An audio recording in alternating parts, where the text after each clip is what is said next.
Hello दोस्तों इस video में हम जानेंगे जो आप स्क्रीन पे देख पा रहे हैं कैप्चा कोड को।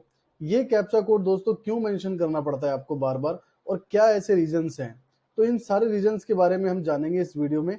तो वीडियो में आप बने रहें और देखें आप ध्यान से कि कौन कौन से वो रीजन से हो सकता है कि आप किसी एक रीजंस में आते हो और उसको आप अगर शॉर्ट आउट कर लेंगे तो आपको ये कैप्चा कोड नहीं शो होगा। दोस्तों अगर आप चैनल पर नए हैं तो चैनल को जरूर सब्सक्राइब करें, क्योंकि इस तरह की जो इन्फॉर्मेटिव वीडियोज है हमारे चैनल पे आती रहती है। तो दोस्तों इस कैप्चा कोड के दोस्तों कई रीजंस रहते हैं। जैसे मैं आपको एक ओवरव्यू दूं कि आप हो सकता है कि आपने अपना सिस्टम चेंज कर दिया हो, या विंडोज चेंज कराई है, या हार्ड डिस्क चेंज कराई है आपने, या फिर आपने सॉफ्टवेयर का रिन्यूअल नहीं कराया है। ठीक है, तो ऐसे 4-5 जो है रीजंस हैं। तो मैं प्रैक्टिकली इस वीडियो में आपको दिखाता हूँ कि ये जो आप देख पा रहे हैं स्क्रीन पे, ये सबसे पहला केस क्या है, रिन्यूअल के बेसिस पे है। अब ये जो है इसमें हार्ड डिस्क भी सेम है, विंडोज भी सेम है, सारी चीजें सेम है, कोई प्रॉब्लम नहीं है, लेकिन फिर भी इसमें कैप्चा कोड शो हो रहा है। जैसे कि आप स्क्रीन पे देख पा रहे हैं, इसका रीजन आपको शो हो रहा है यहाँ पे, वारंटी नोटिस। तो ये इसकी जो वारंटी है वो 19/3 को ही फिनिश्ड हो गई थी, लेकिन इन्होंने रिन्यूअल नहीं कराया। तो रिन्यूअल नहीं कराया तो उसके रीजन की वजह से आपको ये कैप्चा कोड डालना पड़ रहा है। अब ये जैसे ही मैं कैप्चा कोड डालूंगा तो कुछ कुछ मॉडिफिकेशंस, कुछ कुछ एंट्रीज के बेस पे जो है वो नॉट ऑथराइज बताएगा।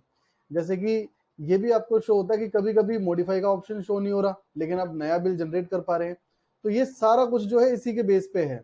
अब देखिए इसके अंदर जो है ना मॉडिफाई का ऑप्शन नहीं आएगा। अभी मैं इसको अगर नो कर दूं, अब मैं कोई भी बिल अगर मॉडिफाई करता हूं इसमें, अब देखिए बिल मैं मॉडिफाई तक भी नहीं पहुंच पा रहा आपको, क्योंकि इनका जो ओवर ड्यू है वो काफी ज्यादा हो चुका है। तो अब मैं किसी भी ऑप्शन को नहीं यूज कर पा रहा। अब ये जो पार्टी है अगर रिन्यूअल कराती है तो इनके सामने इस तरह की कोई भी दिक्कतें फेस नहीं होगी। जैसे एंट्री को नॉट ऑथराइज नहीं बताएगा, मॉडिफिकेशंस का ऑप्शन आएगा, और भी जो 2-3 रीजंस होते हैं वो अपने आप ही शॉर्ट आउट हो जाएंगे।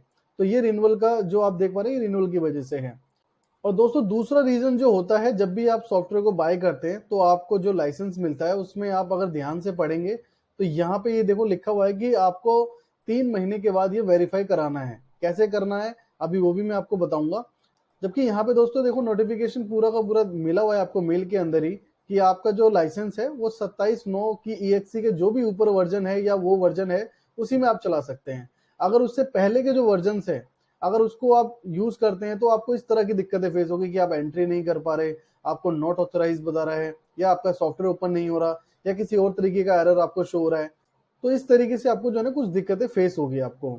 तो ये आपको वेरीफाई करना होता है। तो ये वेरीफाई कैसे करना है, जैसे कि मैंने यहाँ पे एक ओपन किया हुआ है। आपको आना है मास्टर के मेनू में। मास्टर के मेनू में आने के बाद आपको आना है मार्क लाइसेंसिंग, उसके बाद लाइसेंस वेरिफिकेशन। और यहाँ पे आपके पास 3 ऑप्शन है। पहला ऑप्शन है कि आप ऑनलाइन एंटर कर दें। ये ऑटोमेटिक ही, जो अगर आपका इंटरनेट कनेक्टेड है तो ऑटोमेटिक ये अपने आप ही फैच कर लेगा कि आपकी सिस्टम की डिटेल्स क्या है, आपका लाइसेंस नंबर क्या है, आपकी ईमेल आईडी, जो भी डिटेल्स आपने लाइसेंस के टाइम पे दी है वो सारी चीजें मैचेबल है। तो ऑटोमेटिक इसको जो है ये वेरीफाई कर देगा।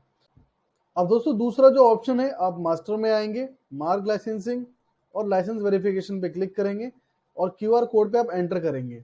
अगर आपके पास इंटरनेट की कनेक्टिविटी है तो आप यस करेंगे तो सारी डिटेल वैसे ही ऑटोमेटिक फैच कर लेगा ये।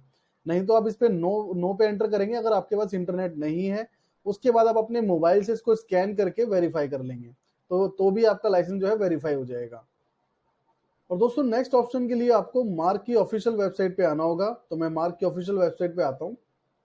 तो दोस्तों गूगल ओपन करके आप मार्क ईआरपी को सर्च करेंगे। जैसे ही मैं मार्क ईआरपी को सर्च करता हूँ तो सबसे पहला ही पेज आपको शो हो जाएगा।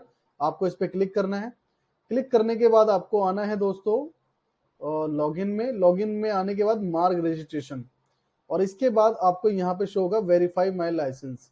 आप जैसे इस पे क्लिक करेंगे अब वो आपका ऑप्शन वर्क करेगा। कैसे वर्क करेगा, आप इसके लिए आएंगे सॉफ्टवेयर में, मास्टर के मेनू में मार्क लाइसेंसिंग, और जो थर्ड ऑप्शन आपका जो बचा हुआ है वो इसी के वर्क के लिए है। हम वेरिफिकेशन पे आते हैं, लाइसेंस वेरिफिकेशन, और फाइल पे आके आपको एंटर करना है और इसको नो कर देना है। अगर आपका इंटरनेट ऑन है यस कर देंगे तो ऑटोमेटिकली फैच कर लेगा ये, और नहीं है तो आप इसको नो पे एंटर करके ओके करें। और ये जो कोड आपको शो हो रहा है इसको आप सिलेक्ट ऑल कर लें, या उसके बाद आप कंट्रोल सी से इसको कॉपी कर लें और वेबसाइट पे जाएं और यहाँ पे कंट्रोल वी से पेस्ट कर लें। तो जो भी आपका कोड है उसके अंदर यहाँ पे आ गया है। अब इस पे आप क्लिक करेंगे। अब उसके बाद दोस्तों क्या है कि जो भी रजिस्टर्ड ईमेल आईडी है आपकी, आपका रजिस्टर्ड मोबाइल नंबर है, उस पे एक ओटीपी गया है। अब आप सॉफ्टवेयर में आएंगे, सॉफ्टवेयर में आने के बाद इसको आपको क्लोज करना है और यहाँ पे आपको एक ऑप्शन नजर आएगा, इसको हम क्लोज कर देते हैं।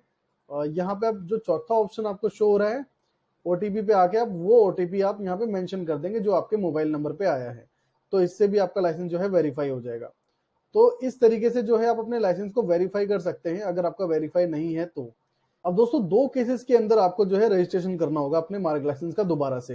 पहला केस ये है कि अगर आपने विंडो चेंज कराई है, उस केस में आपको करना होगा, या फिर आप किसी फर्स्ट पीसी में जो यूज कर रहे थे आप मार्क सॉफ्टवेयर को, अब आपने उसको चेंज करके किसी दूसरे पीसी में डेटा को ट्रांसफर कर लिया है, अब किसी दूसरे पीसी में यूज कर रहे हैं।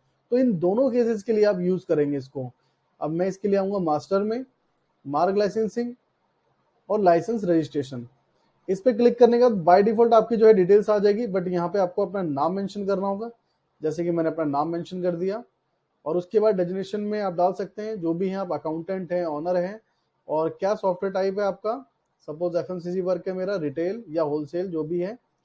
उसके बाद यहाँ पिन कोड आप मेंशन करेंगे, बस इतनी ही डिटेल्स दोस्तों यहाँ पे चाहिए। उसके बाद आप ऑनलाइन रजिस्ट्रेशन पे क्लिक करेंगे और इस पे क्लिक करने के बाद आपको यस करना है। अब यस करने के बाद दोस्तों आपके रजिस्टर्ड मोबाइल नंबर पे एक ओटीपी आया है, वो ओटीपी आप यहाँ पे मेंशन करके ओके करें। अब जैसे आप इसको मेंशन करके ओके करेंगे तो जिससे भी आपने सॉफ्टवेयर बाय किया है, जिस प्रोवाइडर से भी आपने बाय किया है, तो उनके पैनल में एक रिक्वेस्ट जाएगी एक्सेप्ट करने के लिए। तो आप उनको कोऑर्डिनेट करेंगे और एक्सेप्ट कराएंगे और उसके बाद फिर आपके पास ऑटोमेटिक मेल आ जाएगा, जैसे फर्स्ट टाइम जब आपने बाय किया था उस टाइम जब आपके पास मेल आया था। और उसके बाद आगे का प्रोसीजर वही है, जो मेल आपके पास आया है और जो भी इसमें अटैचमेंट है उसको डाउनलोड करके आपको मार्क के फोल्डर में पेस्ट करना होगा। कॉपी वहां से कॉपी करेंगे और मार्क के फोल्डर में पेस्ट कर देंगे। आई होप दोस्तों कि आप समझ पाए होंगे कि अब जो कैप्चा कोड आपके पास आ रहा है वो किस वजह से आ रहा है। अब आप उसको एनालाइज करिए कि आपका लाइसेंस रिन्यू कराना है आपको, या हार्ड डिस्क चेंज कराई है आपने, या विंडोज चेंज कराई है, या पीसी चेंज किया है आपने। तो कोई भी एक ऐसे रीजन होंगे जिसकी वजह से ये आपको दिक्कत फेस हो रही होगी। और जो शुरू में मैंने बताए हैं, अगर उनमें से किसी में भी आप आते हैं तो उसको उस तरीके से फॉलो करके अपने लाइसेंस को वेरीफाई कराएं, फिर उसके बाद कैप्चा कोड का ऑप्शन आपको नहीं आएगा। वीडियो अच्छी लगी वीडियो को लाइक करें, चैनल को सब्सक्राइब करें ताकि इसी तरह की और भी इन्फॉर्मेटिव वीडियोस आपको मिलते रहे।